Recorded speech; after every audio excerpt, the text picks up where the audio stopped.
I totally forgot that getting a kitten meant having to cat-proof my tree. Unfortunately, aluminum foil did not faze him at all. He sees it as a toy.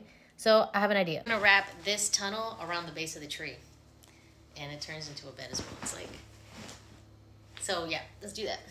It zips, it turns like from like this like circle bed to like a big long tunnel. But I'm gonna unzip it and wrap it around the tree. Wish me luck, because the zipping part is like really annoying. It's like all curved up and stuff. If you know, you know. Where's the zipper?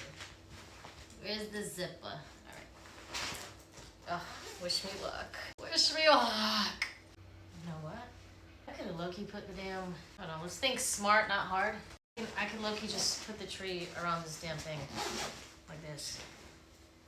All right, let's see.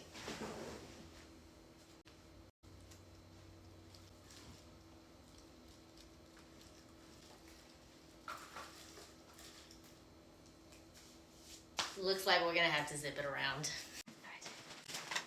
Genius! Now he has to use this. Cause I got this bed tunnel cat thing for him. He don't even use it. He uses everything but the cat tunnel. I'm like, what the heck?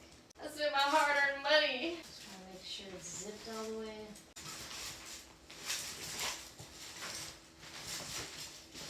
There we go. Voila! I'm a freaking genius. I was like, I can't let this bother me. He's a cat. Solutions. Let's see what happens now.